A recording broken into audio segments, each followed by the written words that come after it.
මුළු ලෝකයේම බලශක්ති අර්බුදයකට තල්ලු කරමින් ඇවිලී ගිය ඇමරිකා ඉරාන යුද්ධය තීරණාත්මක හැරවුම් ලක්ෂයකට පැමිණි තිබේ.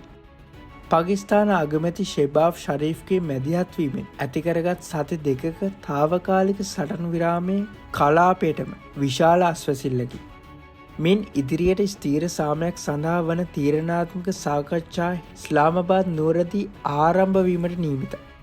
ඩොනල්ඩ් ට්‍රම්ප් විසින් ඉරානය ගල්යුගයට ඇත දමන බවට කළ මාරක අනතුර ඇඟවුම් හමුවේ පවා ඉරානය අඟලක් හෝ පසුපසට ගිය නැත. වඩාත්ම කැපී පෙනෙන සිදුවීම වූයේ ජනාධිපති මසූඩ් පෙසස්කියන්ගේ ඉල්ලීම පරිදි මිලියන 14ක ඉරාන ජනතාව විදුලි බලාගාර සහ පාලම් වටා මිනිස් දම්මැල් සාදමින් සිය රට ආරක්ෂා කිරීමට ඉදිරිපත් වීම. ප්‍රහාර පිට ප්‍රහාර එල්ල වූවද ඉරාන පාලන තන්ත්‍රය බිඳ දැමීමට ඇමරිකාවට හෝ ඊශ්‍රායලයට නොහැකි වූ බව ද එකොනොමික්ස් සංගරාව පවා පිළිගෙන තිබේ.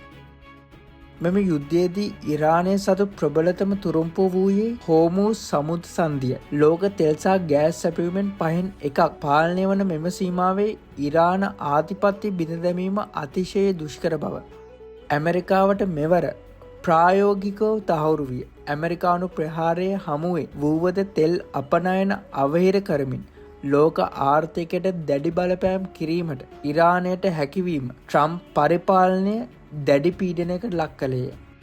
මෙම යුද්ධය ඇමරිකාව තුළද ජනප්‍රිය නොවන තත්ත්වයකට පත්ව ඇත.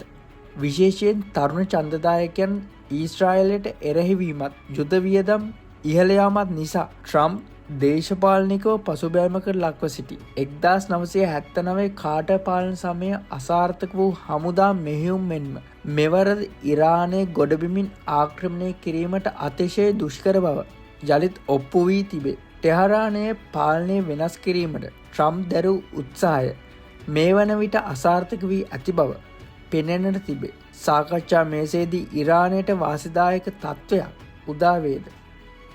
ලෝකයේ බලා සිටින්නේ ඉස්ලාමාබාද් දෙසයි.